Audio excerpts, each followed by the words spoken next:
Welcome back, dear viewers. You're still watching Nile Cruise on Nile TV International. We're covering the 51st session of the Cairo International Book Fair, which is coming to an end very soon. And for this segment, we're most delighted to be joined by Mr. Gaber Ahmed, and he's a student at the Faculty of Linguistics and Translation Al Azhar University, to tell us more about his participation in this edition of the Cairo International Book Fair. Mr. Gaber, thank you so much for being with us on Nile Cruise. Thank you for coming in, and this is a very special place now.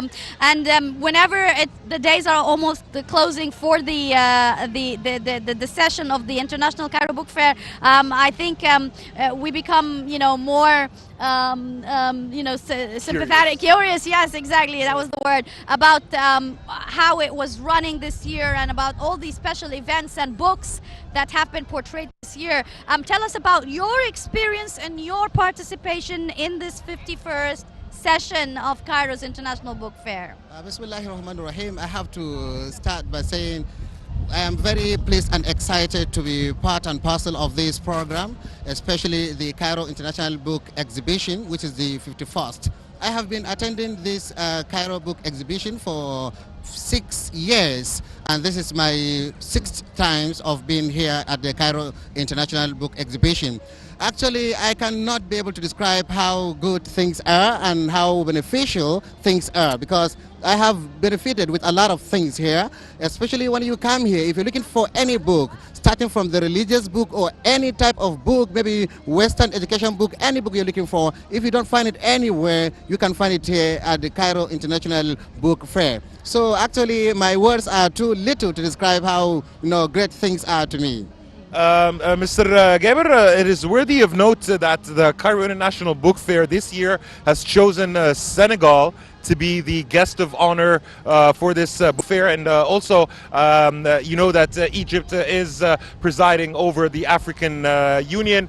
Can you tell us how can this strengthen the historic Egyptian-African relations? Actually, the relationship of Egypt and other African countries is something that we can say Egypt has left behind a very great example to the African countries, because this kind of leadership, other countries have been leading Africa in terms of this leadership, but this time is for Egypt. Egypt is the one that is ruling over everything, and alhamdulillah, we have seen a lot of changes, and we have seen good relationship between Egypt and other African countries. And this leadership, of course, I'm not saying this is something that is very special or very different, but I can see special effort of the Egyptian president, which is Abdel Fattah Sisi. May Allah protect him. In fact, this guy, this man, in fact, we do respect him, because the kind of relationship that he has tried to meet up with the other African countries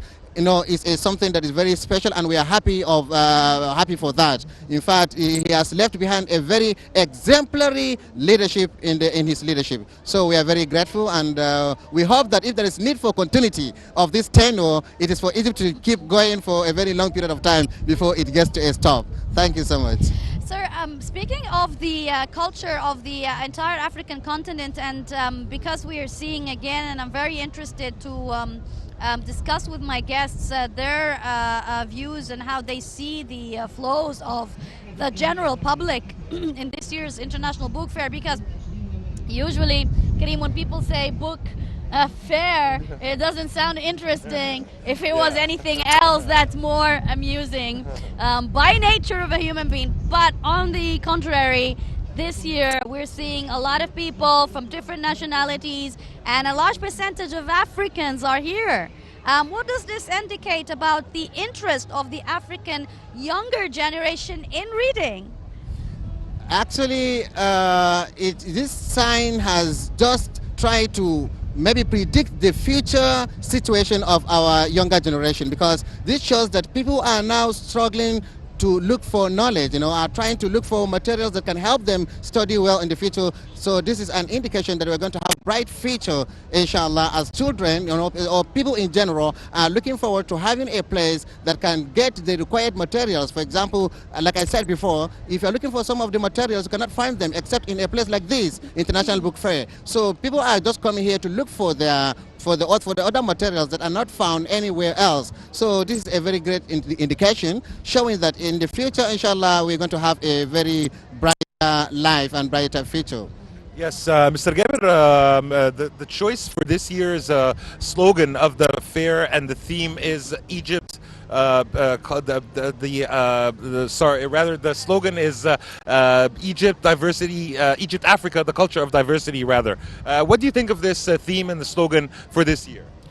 Actually, diversity, I don't know. So Egypt, just like it is said in Arabic, Egypt Dunya. So in fact, I accepted this kind of phrase. It's a phrase that is very true, okay? Because Egypt is a kind of country that accepts, a diversity, whatever kind it is, okay? Being it religious, being it maybe ethnic, or any kind of diversity, Egypt accepts it, and that is why, let me just say that Egypt just serves as as an example to other countries where the Egypt is able to accept every kind of diversity. So it's a very great lesson to other African countries, and I believe it is not only in African countries, other countries in the world are setting Egypt as an example.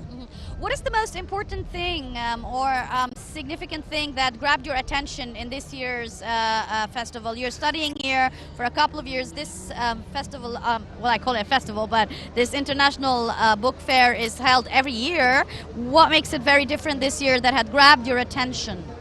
Actually, there are a lot of things. So I don't know whether I can be able to mention them now, but everything keeps growing and keeps being beautiful, because in the previous years things were not like this. So we can see a lot of changes. The place is very, very beautiful, and that's why in fact some people like to come here not only to buy books but to at least feel comfortable, okay, for comfortability, to go around, to see a nice environment and a lot of things like that. So one of the major things that forced me to come to Cairo International Book Exhibition this year is to just feel comfortable with the environment, because I like to go to everywhere to see how comfortable things are. A lot of people are coming. In fact, you have a very fun. You have fun. That is it. Also, speaking about how did Azhar, being you studying at Azhar, impact the way you think and the way that you perceive the culture and the knowledge you receive? Okay, actually, let me just say, Azhar becomes, let me just say, a very nice picture to Egypt in general, because it is Azhar that teaches the world. So as a result of that, we said Egypt teaches the world because of Azhar. Actually, I am forced. When I say I'm forced, I mean I forced myself to come to Azhar in order to achieve a lot of things that is there in Azhar. We know that we have a lot of countries in the world, not only in Africa, a lot of countries in the world that are coming to Azhar in order to learn the basic Islamic thought, and teachings, you understand? So as a student, I just discover myself that if I'm to study somewhere, maybe what I'm going to get over there will not be as much as that of Azhar. So I have to tell myself that, okay, I need to come to the root. Azhar is the root of knowledge of Islamic and other maybe knowledges. So I have to. Then finally, I just decided to come to Azhar in order to learn from the root. So that is why. On several occasions, President Abdel Fattah al-Sisi is always ensuring and calling for the renewal of the Islamic thought and teachings and the religious discourse. Yes, the religious discourse. And there has been a conference by Al-Azhar hosted by Al-Azhar a couple of days ago about the renewal of the Islamic thoughts. And there have been, of course, discussions about books and authors and how the younger generations in Al-Azhar will help in this renewal process and give a further perspective to the younger generation about the true teachings of Islam that fit the world today, to avoid brainwash of extremist ideologies and a way of combating terrorism. Through such fairs, we're going to talk about the books that have been portrayed by younger authors from Al-Azhar. What can you tell us? Actually, I have heard about this effort that is being put forward by the president of Egypt about this issue of religious discourse. Actually, I know, let me just say, world in general, not only Islam or Muslims, world in general is in a very terrible state, terrible situation whereby there are a lot of crises everywhere, terrorism and a lot of things. So actually I am in support, not necessarily this issue directly, but I'm in support of modernizing things in such a way that does not violate the rules of Islam, but also attracts the condition in which people everywhere will live in peace, and will also we're going to avoid through this process a kind of terrorism everywhere in the world. So the issue of saying that we are going to maybe correct the maybe amend or put an amendment to the religious discourse in order to avoid anything that can cause a lot of problems or terrorism. Actually, this is something that, if possible, if really is not going to affect the main purpose of the religion itself, so there's no problem if we can do that. But on one condition, actually, we have to ensure that it's not going to contradict with the rules of the religion itself. You understand? Provided it will not contradict the rules of the religion itself, I think there's no any problem, because actually even in Islam everywhere it has been mentioned in the Quran that we need to, as a Muslim, we are always being called to the medium size, understand, or middle part, understand, and nakuna ummatan wasata. So we are not going to transgress the limit everywhere, and we are not going to leave the religion itself in general. So we are looking for peace everywhere, and anything that can help us have peace everywhere in the world, we are supporting it, inshallah. I'd also like to ask, as you may know, Mr. Gaber, that several countries are being plagued with extremism and radicalism. If you can tell us about the role of Azhar in combating such extremist thoughts that is not only plaguing Egypt or African countries, but several countries across the world. So I can bear witness that Azhar does its best in trying to tell the whole world that Islam does not have to do with terrorism whatsoever. You understand? I can testify that, because a lot of maybe meetings, you understand, and a lot of things have been carried out by Al-Azhar University to tell the whole world that Islam does not have to do with terrorism. So, and this is what we are studying in Al-Azhar. And when we are back to our country, this is what we are going to teach people, that you have to tell you that Islam does not have to do with terrorism whatsoever the case is. So that is it. Azhar does its best, and this is what we have been taught in Azhar, and this is the message that we're going to send back to our people when we get back to our country. The issue of wasatiyah, this is something that is firm. Just like the Prophet ﷺ said in a hadith, "Inna ad-dina yusrun, wa la yushadduhu ahadun illa ghalaba." So it's something that if you maybe try to bring something that is out of the religion of Islam, it is rejected, actually. So Islam doesn't have to do with what you call it, terrorism, and anything that happens, any act of terrorism that happens everywhere, we are ready to say it clearly and publicly that this is not Islam. Islam does not teach this. I think this is the only thing I can say for this, inshallah. Now, this is also an opportunity, this book fair, to reflect and explain the culture of other countries around the world. And if we're going to talk about this session being an opportunity for Egyptians to know more about our neighboring African cultures, have you seen that at the booths around here this year? Yeah. These kind of publications and books that talks about cultures of other countries and nations and interests and traditions. All right. You're talking about the books, right? Yes. That talk about cultures and ethnicity and a lot of things like that. Okay. There's nothing that cannot be found here. Anything you're looking for, just like I said before, if you're looking for any material in the world, anywhere, even it's sold in the market, when you come here, you're going to see it. And just like yesterday, I came here, and I think this is my 5th time of coming here for this year. Nice. I came 4 days ago, and today is my last day, inshallah, because I think tomorrow will be the last day, right? So that is it. So I have seen a lot of things, and inshallah, I'm getting it right now to see some of the books, and I have to buy them, you understand, because we learn a lot of things through these books that are being sold here. They're talking about books that are talking about maybe ethnic groups, different cultures, especially, I can say, I once saw a book here talking about the numerous languages we have in Nigeria. You Wow. understand? In Nigeria, it has been said that there are more than 300 ethnic groups and 300 different languages in Nigeria. Wow. 300. So it's so amazing. So I was amazing when I saw a book that was talking about that is talking about Nigeria's ethnicity there, about the languages that are over 300 and so on. So I saw it there and I had to buy the book because it's very, very precious to me. So what other books were appealing or intriguing to you? Sorry? What other books were appealing or intriguing to you? Okay, I mean, just like I said, this book I have just mentioned, is one of the books that triggered me, okay, to come back today to this 51st Cairo International Book Fair. The issue of ethnic groups, you understand, about cultures, or especially cultures of African cultures, okay, and other books. And not only that, we have other religious books, understand, that you cannot be found even in Hussein, here in Egypt and other places. But when you come here, you're going to see them. So a lot of things are here, some of the books, and some of the places I have not yet visited them. And I'm looking forward to visiting other places to ensure that I get some of the things that I have not got them before. That's very So that is it. interesting. What are the things that you hope to see in future sessions Future sessions of this of this fair? international book fair. Yes.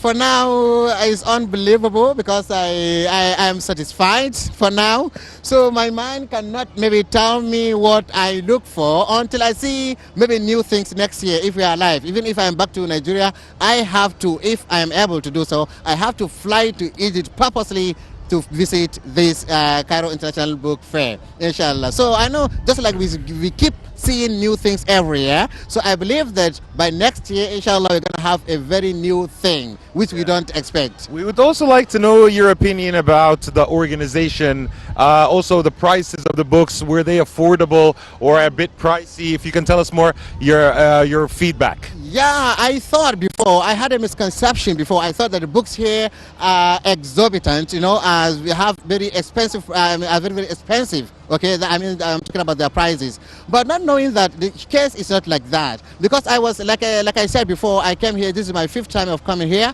As I entered one hall, I saw one woman, okay, was selling some books or books of Christianity, you understand, the Injil, the Bible, and so on. So she stopped me, and I had to pause, and I priced wonderfully. She told me that some of the prices of some of the books, are £2 like that. So I had to buy a lot of books just yesterday, and I have them with at home, and I have started reading them. So the prices, are affordable. This is just what I'm going to say. The prices are affordable. Anybody that thinks that the prices here are so high, I think this is a clear misconception. Now, I'm going to ask you a question that's a little bit away from the book fair. And the younger generations are not into reading. And if they are, with the use of technology, they would rather prefer going to electronic reading, online, on the mobile phones. The concept of holding a book, although it has a unique taste on its own, is not there anymore, especially for the younger generations. Have you noticed that they provide soft copies of these different publications this year? Yeah, I am in support of that because the whole world has changed, you understand? So people are going after maybe a soft copy, you understand, of books or materials in general. Well, even some, sorry to jump in, but even some people find it appealing, more appealing to have this audio books, to listen to a book there are rather than... applications actually I just discovered on the phone that you can actually upload and it would provide audio books, which is interesting. Yeah, it's a very nice idea. So if that will be done, I think it's a very great effort and it's a very nice idea. So that has to be provided because whenever the world has changed, everything has to change too. You understand? When the whole world in general has changed, so things have to change too. You understand? So people before were used to using maybe hard copy of the materials. So as the whole world has changed to maybe soft copy or something like that, so everything has to change too. You Yeah. understand? So I think there's a need for having Yeah. other means of having maybe audio and other things like that. Mr. Gaber, also we'd like to know, in your opinion, what did you find missing in this year's International Book Fair, and that you would hope to see when you come back next year? Actually, although this is not a new thing to Egypt, but for this year, I think it's very special. I'm trying to talk about the issue of security. So as you come here, you feel safe because of security everywhere. You have been asked. I was impressed yesterday when I was asked to maybe I was given a paper or something like that to write my everything, my number, but everything. Even if something got lost from me, maybe my handset or something like that, I can maybe report. So this is a very nice idea, and I like it. And everybody likes a very safer place. You understand? So this is something that we can say is a very nice effort, and we like to see more of this. Yes. You understand? So the issue of security. That is among many other things. I mean many other things. This is just the basic security. You understand? Yes. I feel safe. Yes, Mr.